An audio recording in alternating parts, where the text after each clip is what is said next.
Friends, welcome back to my YouTube channel. तो पिछले lecture में हमने काफ़ी कुछ पढ़ा था, शील्डिंग, डी शील्डिंग, आपका केमिकल शिफ्ट, टीएमएस और एक न्यूमेरिकल सॉल्व करके देखा था।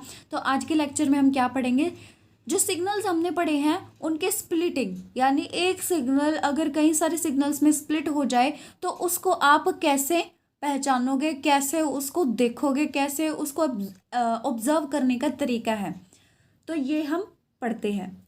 Let's get started. तो पहली बात हमें ये पता है कि जो आपके नंबर ऑफ सिग्नल्स आते हैं पीएमआर के अंदर, वो आपके क्या होते हैं, number of types of protons जो एक मॉलिक्यूल में प्रेजेंट होते हैं। और हमें ये भी पता है कि जो इक्विवेलेंट प्रोटॉन्स होते हैं वो क्या देते हैं, एक सिग्नल देते हैं, ये भी हमें पता है। अब हमें क्या पता लगा कि जो हम पीएमआर स्पेक्ट्रा देख रहे हैं, जो हमारे पीएमआर स्पेक्ट्रा देख रहे हैं, इन इक्विवेलेंट प्रोटॉन्स की वजह से क्या हो जाता है, कॉम्प्लिकेटेड हो जाता है थोड़ा स्ट्रक्चर को प्रिडिक्ट कर देना। ठीक है, तो ये हमारा क्या हो गया, कॉम्प्लिकेटेड बन गया इनकी वजह से। तो हम क्या करते हैं, सिग्नल्स को स्प्लिट करना स्टार्ट करते हैं, और ये जो सिग्नल्स हम नहीं करते, अपने आप पीएमआर स्पेक्ट्रा में ही आ जाता है, पर उनको रीड करने वाला चीज़ आनी चाहिए। तो जो एक्चुअल प्रैक्टिस होती है उसमें सिग्नल दिखाई कैसे देते हैं। अब इक्विवेलेंट तो हमने बता दिया है कि सिग्नल देता है, और अलग अलग डिफरेंट इन्वायरमेंट्स में जो प्रोटॉन्स प्रेजेंट होते हैं वो भी डिफरेंट सिग्नल देते हैं। पर हम पहचानते कैसे हैं कि भाई ये ही प्रोटॉन्स हैं जिन्होंने आपके सिग्नल दिए हैं। तो क्या होता है, पीएमआर स्पेक्ट्रा में जब एक्चुअल प्रैक्टिस में हम देख रहे होते हैं, इन एक्चुअल प्रैक्टिस यानी जब हम अपना स्पेक्ट्रा ही देख रहे होते हैं मॉलिक्यूल का पीएमआर स्पेक्ट्रोमीटर में, तो हम एक केस ले लेते हैं जैसे कि CHBr2 CH2Br का। इसे क्या बोलते हैं, इसका IUPAC नेम क्या है, 112 ट्राइब्रोमो इथेन। तो ये हमने केस ले लिया मान लो।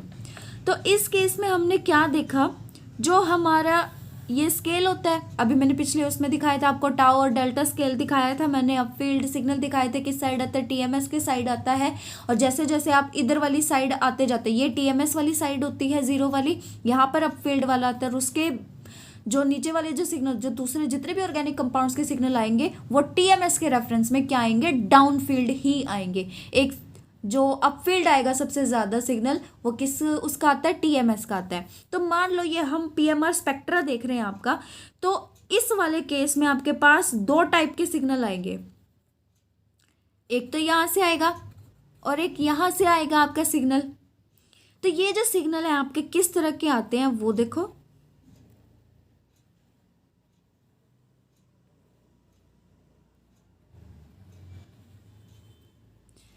कुछ इस तरह का सिग्नल आपको दिखाई देता है। ये A है और ये B है, मान लो मैंने दिखाया आपको। तो यहाँ पर आपको कुछ इस तरीके का सिग्नल देखने को मिलेगा। तो यहाँ से हमें क्या पता लग रहा है कि ये जो तीन पीक्स आई हैं, ये जो तीन पीक्स आई हैं, ये किसकी आई हैं आपकी, सॉरी ये थोड़ा सा गलत हो गया, यहाँ पर ये इस तरीके से आएगा। तो ये जो थोड़ा सा हमें यहाँ पे पता लगा कि एक ए के लिए क्या आ रहा है, दो हमारी पीक्स आ रही है, ये क्या है, इकट्ठी आ रही है हमारे पास। और बी के लिए क्या आ रही है, तीन इकट्ठी आ रही है हमारे पास। तो ये जो तीन वाला ये किसके लिए है, इसके लिए, ये वाला हमारा बी है। और ये जो दो आ रही है हमारी पीक्स, ये किसके लिए है हमारे पास, इसके लिए, ये ए है। तो जो हमारा एक सिग्नल होता है उसकी जो स्प्लिटिंग होती है वो कितने में होती है आपकी, मान लो ये n है, n आपका क्या है, नंबर ऑफ सिग्नल है मान लो। तो आपकी जो स्प्लिटिंग होगी सिग्नल की, जो स्प्लिटिंग ऑफ सिग्नल होगी वो आपकी क्या आएगी, n+1 की आएगी। मान लो आपके पास यहाँ पर क्या है, बी में क्या है, दो प्रोटॉन्स हैं आपके, नंबर ऑफ सिग्नल कितने, सॉरी नंबर ऑफ यहाँ पर आएगा प्रोटॉन्स। तो नंबर ऑफ प्रोटॉन्स यहाँ कितने हैं, 2 हैं आपके। तो ये बी में देखो स्प्लिटिंग कितने में हो रही है, n+1 में, तो n+1 वाला फैक्टर लगाओ, ये कितने हो गया, 3 में हो गया। अब ए में देखो, ए में कितने प्रोटॉन है, 1 प्रोटॉन है, इसकी स्प्लिटिंग कितने में होगी, n+1 वाला फैक्टर लगाओ तो कितने में होगी, 2। तो यहाँ पर ये इस तरीके से 2 पिक्स आपकी आ जाएंगी। ये जो स्प्लिटिंग होती है ये आपकी पीएमआर स्पेक्ट्रा में आपको देखने को मिलती है। तो this shows that individual signal which is expected as a set of equivalent protons must be appearing not a single peak but as a group of peaks, and this is known as splitting of PMR signal। ये आपका splitting of signal है। अब हमने पढ़ना है cause of splitting। तो चलो इसको भी पढ़ते हैं। कॉज ऑफ स्प्लिटिंग क्या होता है आपका, कि इसमें आपको क्या होता है, जो स्प्लिटिंग है सिग्नल्स की, जो स्प्लिटिंग है सिग्नल्स की वो किससे डिटरमाइन की जाती है, जो उसका इन्वायरमेंट होता है उससे। Environment of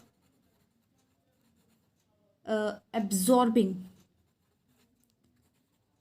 proton with respect to their neighboring proton। तो हमें क्या पता लगा कि जो स्प्लिटिंग है सिग्नल की वो किसकी वजह से होते हैं, environment of absorbing proton with respect to neighbouring proton से। ये जो आपके होते हैं डिफरेंट स्पिन स्टेट्स जो होते हैं, ठीक है, ये तो आपने देखे होंगे स्पिन स्टेट, ये इस तरीके की, ये तो आपने देखी होंगी। तो ये जो डिफरेंट स्पिन स्टेट्स होती हैं, तो जो इनका रिजल्टेंट मैग्नेटिक मूवमेंट होता है नेबरिंग प्रोटॉन्स का, वो एक्चुअल में आपका एक्सपीरियंस क्या करता है, एब्जॉर्प्शन जिसका हो रहा है जिस वाले का उसका।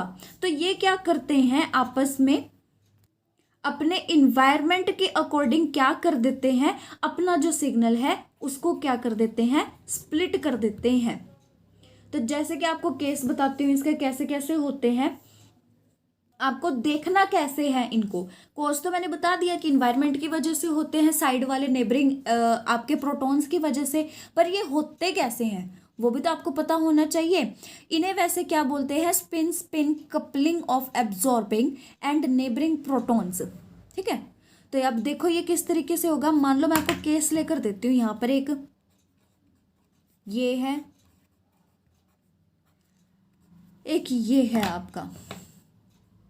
तो यहां पर देखो कि इस प्रोटॉन की नेबर में जो आपका ये वाला है HA वाला है और ये जो 2 प्रोटॉन है ये आपस में क्या होंगे, इक्विवेलेंट प्रोटॉन होंगे। तो मैं यहाँ पर सिग्नल इसका B लिख रही हूँ।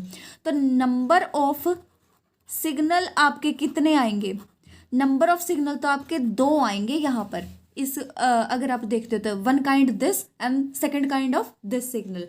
तो यहाँ पर आप अगर आपको ये कहा जाए कि नंबर ऑफ सिग्नल्स के साथ आपको क्या बतानी है, स्प्लिटिंग बतानी है, तो स्प्लिटिंग क्या होती है, नंबर ऑफ सिग्नल यहाँ पर 2 आ रहे हैं, तो ये क्या होएगा, आप मान लो यहाँ पर बी की बतानी है कि स्प्लिटिंग कितनी हो रही है। तो इसके नेबर में देखो कितने प्रोटॉन है, नेबर में कितने हैं, इसका 1 प्रोटॉन है। तो इसकी जो स्प्लिटिंग होगी वो कितने में होएगी आपकी, n+1 करना है आपको तो बस। और आपका n क्या है यहाँ पर, number of proton of neighbour. तो कर दो, यहाँ पर क्या आएगा, b के लिए क्या आएगा, n+1, नेबर वाले का करो, n ये प्रोटॉन देखो 1 है +1, n की वैल्यू यहाँ पर क्या है 1, 1 + 1 क्या आएगी 2, यानी ये स्प्लिट कितने में होगा, 2 में होगा। अब आप किसके लिए देखो, अब आप a के लिए देखो, अब a के लिए भी n+1 वाला ही करना है। अब इसके लिए a के लिए कौन से प्रोटॉन्स देखने हैं आपने, नेबर वाले देखने। इसके नेबर में क्या है, ये वाला है आपका। तो अब ये वाले नेबर के लिए देख लो आपका क्या आएगा। तो इस नेबर के पास कितने हैं, नंबर ऑफ प्रोटॉन्स 2 है, n की वैल्यू क्या आएगी आपकी 2, 2 + 1 = 3। तो ये कितने में स्प्लिट होंगे, ये 3 पीक्स में स्प्लिट होंगे और ये 2 पीक्स में स्प्लिट होंगे। तो इसके सिग्नल कैसे आएगा आपका, मान लो इसके लिए देखना है, तो इसके लिए कितना आएगा आपका, ये इस तरीके से ये इस तरीके से आपका सिग्नल आ जाएगा। ये आपका सेकेंडरी वाला और ये टर्शरी वाला। अब इसमें टर्म्स होती है आपकी कि अगर दूसरे वाला आएगा तो क्या आएगा, आपका सेकेंडरी बोला जाएगा। अगर 3 आते हैं आपके पिक्स तो क्या बोला जाएगा, टर्शरी बोला जाएगा। अगर 4 पिक्स आते हैं तो क्वाड्रेट आपका आएगा, और उससे ज़्यादा आते जाते तो मल्टीपल पीक्स आप बोल सकते हैं। तो ये इस तरीके से स्प्लिटिंग आपकी दिखाई जाती है। अब एक केस और लेके दिखा देती हूँ आपको। मान लो ये यहाँ पर एक ही है, एक यहाँ पर है, 1 2 3 4, एक और बॉन्ड बनेगा इसका। और इसके कितने बनेंगे, 1 2 3, 3 तो यही हो गए इसके, बस कंप्लीट हो गए। और यहाँ पर मान लो आपके पास 3 है। अब आपके पास कितने हैं काइंड, 1 2 3, ABC मैंने लिख दिए यहाँ पर। अब ए के लिए देखो, ए के नेबर में n+1, नेबर में n क्या है आपका, number of protons in neighbour. तो ए के लिए नेबर में देखो कितने, एक है आपके पास, पुट कर दो, 1 + 1 = 2 आ जाएगा। अब बी के लिए देखो, बी के नेबर में कितने हैं, 3 है आपके, ठीक है। अब 3 के साथ साथ नेबर में तो ये भी है, इसको भी गिनोगे। ये चीज़ देखकर चलना कि जब आपका जो बीच वाला मिडल वाला होगा ना, वो इधर वाला भी होगा, वो इधर वाला भी होगा। दोनों नेबर के गुणने हैं, इस साइड का भी और इस साइड का भी, क्योंकि इसके नेबर में तो ये भी और ये भी है। तो कितने हो गए नंबर ऑफ प्रोटॉन्स, n+1 के लिए कितने हो गए यहाँ पर आपके, 4 + 1, तो ये क्या हो जाएगा आपका 5 हो जाएगा। अब आपको किसके लिए देखना है, सी के लिए देखना है। सी के लिए आपके n+1 रूल लगाओ यहाँ पर स्प्लिटिंग के लिए। ये तब करना है जब आपसे ये पूछा जाए कि स्प्लिटिंग आपको इस केस में बतानी है। एक है नंबर ऑफ सिग्नल और एक क्या है आपका स्प्लिटिंग। नंबर ऑफ सिग्नल कितने आ रहे हैं, ABC 3 आ रहे हैं आपके नंबर ऑफ सिग्नल। तो यहाँ पर देखो अब इसको किस तरीके से करोगे, n+1 में पुट कर दो। इसके लिए कितने हैं नेबर में प्रोटॉन, एक ही है, तो ये क्या करेगा, एक ही इसको स्प्लिट करेगा, तो क्या आ जाएगा 2। ये इस तरीके से आपको देखकर स्प्लिटिंग बतानी है। These are splitting of signals. इसे क्या बोलेंगे आपका सेकेंडरी में। ये क्या आ गया आपका मल्टीपल पीक वाला आ गया, ये भी आपका सेकेंडरी का ही केस आ गया है। ये ध्यान रखें कि इस केस में आपको इसके खुद के नहीं गिनने हैं, नेबर के गिनने हैं बस। ये इसका नाम डबलेट है, मैं डबलेट बताना भूल गई थी, डबलेट आएगा इसका। तो अब ये देखो कि जो एब्जॉर्प्शन सिग्नल जो स्प्लिट हो रहा है 2 पीक्स में, जिसे हम डबलेट बोलते हैं, वो अगर मेरे को डायग्राम की उसमें आपको बताना हो तो किस तरीके से बताऊंगी। मान लो ये आपका सिग्नल है। अब मैं बताती हूँ कि स्प्लिटिंग एक्चुअली में कैसे होती है। ये तो बता दिया कि कैसे आपको देखनी है, गिननी है, आपको कैसे वो करनी है। तो सिग्नल ये क्या है, अनकपल्ड प्रोटॉन का है, मतलब इसके आसपास कोई भी प्रोटॉन नहीं है, कपलिंग नहीं है इसकी। कपलिंग कब होती है, जब आपके साइड में कोई प्रोटॉन प्रेजेंट होता है, वो आपकी क्या होती है, कपलिंग होती है। अब मान लो सिंगल प्रोटॉन है तो वो इस तरीके से ही रहेगा, बट जब इसके क्या हो जाएगा, कपल हो जाएगा, तब इसका क्या होएगी, ये आपकी स्प्लिट हो जाएगी। अब मैं आपका केस कौन सा ले रही हूँ, आपका 2 का ले रही हूँ कि आपके पास 2 हैं। तो अब इसके पास क्या केस होगा, 3 केस बन सकते हैं कि ये क्या हो, रिजल्टेंट ये 0 बन जाए। ये क्या है कि एक ऊपर हो दूसरा नीचे हो, या फिर क्या हो, पहला आपका नीचे हो और दूसरा ऊपर हो। ये 2 केस बन सकते हैं आपके, दोनों का रिजल्टेंट क्या आएगा, 0। एक केस क्या बनता है आपका, जिसमें आपके दोनों के दोनों ऊपर हो, और एक तीसरा केस आपका क्या बनता है कि दोनों के दोनों नीचे हो। ये आपके यहाँ पर क्या दिखाई गई है, स्पिन स्टेट्स दिखाई गई हैं, जब हमने क्या की, आपकी मैग्नेटिक फील्ड अप्लाई की, अप्लाइड फील्ड आपको यहाँ पर दे दी। अब इसे आप क्या बोलोगे, 1:2:1, कि आपके पास प्रोटॉन तो 2 हैं, पर जो आपकी स्प्लिटिंग आ रही है वो कितने में आ रही है, आपकी 3 में आ रही है। तो ये क्या हो गया यहाँ पर ट्रिपलेट। ये इसका प्रूफ है आपका कपलिंग का, स्पिन स्पिन कपलिंग का। इसी तरीके से अगर आपके 2 की बजाय 3 हो, अब आप 3 का केस यहाँ पर करोगे, और इसके केस में आपका क्या आएगा, ये तो ट्रिपलेट आया है, और उसके केस में क्या आएगा आपका क्वार्टलेट, उसके केस में आ जाएगा। तो वो आप जो वो वाला केस होगा वो एक बार आप खुद करके देखेंगे, 3 वाला केस। अब ये तो 2 वाला केस है, एक वाला केस भी बता देती हूँ मैं कैसे आएगा। एक वाले में सिर्फ दो चीजें बनेंगी, दो चीजें हो सकती हैं। ये बीच वाला केस क्या हो जाएगा, रिमूव हो जाएगा। एक वाला या तो अप उसका होगा या फिर डाउन का होगा आपका। जब इस पर हम क्या करेंगे, अप्लाइड फील्ड लगाएंगे, या तो ये क्या होगा, पॉजिटिव हाफ में होगा, या फिर क्या होगा, नेगेटिव हाफ में आपका स्पिन स्टेट दिखाएगा। तो ये आपको दो केस करवा दिए, एक एक वाला और एक दो दो वाला। तो तीसरा वाला आप खुद करके देखेंगे, वो आपको समझ में आ जाएगा कि ये एक के लिए दो क्यों आते हैं। ये n+1 की एक्सप्लेनेशन है आपकी। अब ये एग्जाम्पल मैं यहाँ लिख देती हूँ, जो आपको बुक में दे रखा है वो कौन सा है, 112 try bromo ethane CHBr2 CH2Br। अब इसको खोल लेना इस तरीके से।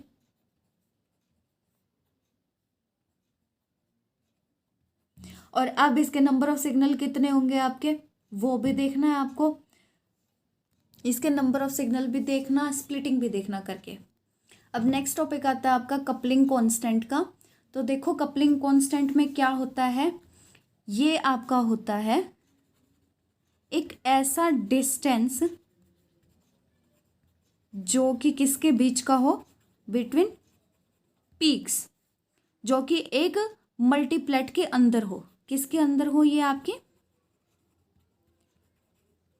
मल्टीप्लेट के अंदर हो। और इसे हम क्या बोलते हैं, कपलिंग कांस्टेंट। ये जे फैक्टर से हम डिनोट करते हैं। तो हमें यहाँ से क्या समझ में आया कि किसी भी दो पिक्स का जो डिस्टेंस होगा एक दूसरे का, वो क्या होगा, कपलिंग कांस्टेंट होगा। अब इसको डायग्राम से एक्सप्लेन करूं कि मान लो आपका एक प्रोटॉन है, ठीक है। अब ये क्या हो गया, मान लो जो अभी पीछे हमने किया ना, इसको मैंने स्प्लिट कर दिया इस तरीके से, ठीक है। तो ये स्प्लिटिंग में जो इन दोनों पिक्स के बीच का जो डिस्टेंस है, ये क्या होगा आपका, कपलिंग कांस्टेंट होगा आपका। ये चीज आपको यहां पर बताई गई है। अब ये क्या है, मैं आपका कंपाउंड लेकर दिखा देती हूं।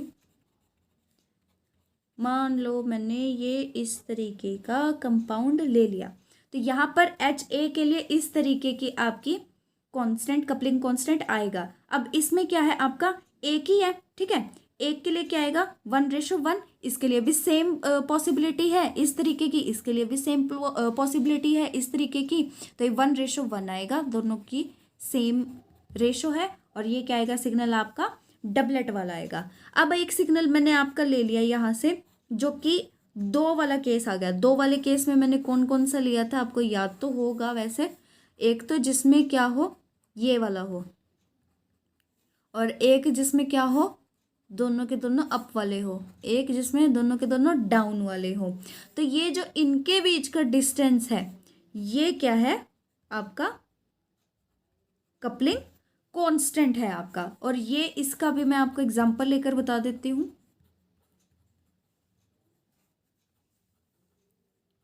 जैसे कि ये, सॉरी यहाँ पर बी आ जाएगा। तो जैसे कि अगर यहाँ पर लिया आपका, तो ये वाला है, और यहाँ पर लिया तो ये इस वाले केस में आपका आ जाता है कि एक्सपेक्टेड सिग्नल आपका कैसे आएगा। सॉरी ए का ही है। तो ए में देखो यहाँ पर 2 है, तो इसके आपकी स्प्लिटिंग कितनी आ रही है, 3 आ रही है, n+1 की। HA के लिए बात कर रहे हैं हम यहाँ पर। HA के पास कितने हैं, नेबर में कितने आपके, 2 हैं। n+1 का रूल लगाओ, तो 2 + 1 क्या आ जाएगा, 3। ये देखो 1 2 3, ये इसमें ट्रिपलेट में हो रहे हैं, तो ये सिग्नल क्या आएगा आपका, ट्रिपलेट आएगा। और आपकी इसकी रेशो होती है 1:2:1। और ये कैसे आई, एक पॉसिबिलिटी इसकी, 2 पॉसिबिलिटी के केस यहाँ से बनते हैं, एक पॉसिबिलिटी का केस इसका बनता है। तो इस तरीके से ये ट्रिपलेट का केस आपका आ गया है।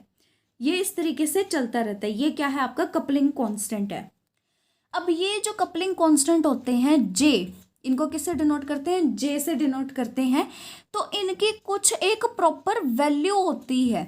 तो ये वैल्यू ना कुछ कुछ लर्न करनी पड़ती है आपको। जैसे कि मैं आपको थोड़ा थोड़ा सा बता देती हूँ कि अगर हम बात करते हैं जेमिनल प्रोटॉन्स की ऑफ विनाइलिक सिस्टम में, अब मैं इसका सिस्टम बनाकर दिखाती हूँ आपको, वो देखो। अगर ये इस तरीके का आपके पास सिस्टम हो कि विनाइलिक सिस्टम हो आपके पास, ये विनाइलिक सिस्टम है और इसके जेमिनल प्रोटॉन्स की अगर मैं बात कर रही हूँ, ये वाले जेमिनल प्रोटॉन्स की बात कर रही हूँ, तो इनके बीच में जो कपलिंग कांस्टेंट की वैल्यू होएगी वो कितनी होएगी, 0 से 7 के बीच में। और अगर इसी तरीके से एडजेसेंट पे लगा हो आपका, तो उनके बीच में जो जे की वैल्यू होगी, जैसे कि इनकी, तो ये आपकी कितनी होगी, 2 से लेकर 18 हर्ट्ज के बीच में आपकी हो सकती है, ये वेरी कर सकती है। इसी तरह से आपका, अगर मैं फ्री रोटेटिंग ग्रुप्स वाले ले लूँ, अब आपको सिलेंड्रिकल वाले तो पता ही होगा ना, कि अगर मैं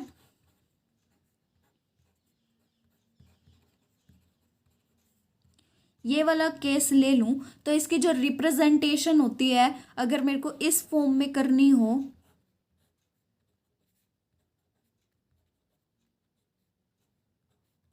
तो ये ऐसे होती है कि ये वाले जो हैं A B C D E F, ये तो क्या है आपके फ्रंट वाले हैं। ई डी एफ वाले जो है आपके फ्रंट वाले हैं, like this E D F. और ये जो ये वाले हैं आपके, ये पीछे वाले हैं ए बी सी, ठीक है। ये इस तरीके से आपको, ये कहाँ से देख रहे हो, इस साइड से, जो आपका देखने का वो क्या है, इस साइड से है। तो ये तीनों के तीनों आपको कैसे दिखेंगे, ये इस तरीके से दिखेंगे। तो ये आपकी क्या है, आपकी स्टैगर्ड वाली फॉर्म बनाई हुई है हमने। अब इसमें हम कौन से प्रोटॉन की बात कर रहे हैं, मान लो इसमें हम बात कर रहे हैं एच डी, और किसकी बात कर रहे हैं, आपकी एच सी, मतलब इसकी और इसकी बात कर रहे हैं। तो अगर इनके बीच में हमने जे की बात करनी है, कपलिंग कांस्टेंट की बात करनी है, तो इसकी वैल्यू आएगी 15 से 12 हर्ट्ज की। और ऐसे में ही हमने अगर मान लो किसकी बात करनी है, एच डी और एच बी की अगर बात करनी है, इन दोनों की अगर बात करनी है, तो इनका कपलिंग कांस्टेंट 2 से लेकर 4 हर्ट्ज के बीच में होगा। तो ये सिर्फ डिस्टेंस है इनका और कुछ नहीं है। आपको ये बहुत सारी चीज़ें हैं जो ऐसे आपको बताई जाएंगी, ये चीज़ें आपको याद भी करनी पड़ेंगी। इतना कोई खास आता नहीं है। आगे फर्दर अगर जैसे आप हायर स्टडीज़ करते हो तो उनमें ज़्यादा पूछा जाता है, बट आप एटलीस्ट ये तो पता हो कि कपलिंग कॉन्स्टेंट होते क्या है। एक दो कुछ वैल्यू याद कर लो, जैसे कि विनाइल के इनकी याद कर लो, आपका जे कॉन्स्टेंट क्या होता है, जैसे इनकी याद कर ली आपने, ये वाले इनकी वैल्यू क्या होती है आपके, ठीक है। जो आपके अलाइलिक वाले होते हैं, एरोमेटिक वाले होते हैं, थोड़े थोड़े उनके एक बार याद कर लोगे तो अच्छा होगा। आपकी बुक में दे रखे हैं, अगर आपको देखने हैं तो ये इस तरीके से आपके दिए गए हैं, ठीक है। इनका स्क्रीनशॉट ले सकते हो कि विनाइलिक प्रोटॉन्स के लिए ये वाली वैल्यू है आपकी, जिसमें अगर आप ए और बी सिस वाली पोजीशन की बात करते हो, इन दोनों प्रोटॉन्स की बात करते हो, तो कपलिंग कांस्टेंट इतना होता है। अगर ट्रांस की बात करते हो, इधर से इधर तक की बात करते हो, तो आपके जे कांस्टेंट की वैल्यू, आपकी कपलिंग कांस्टेंट की वैल्यू होती है 11 से 18 वाली।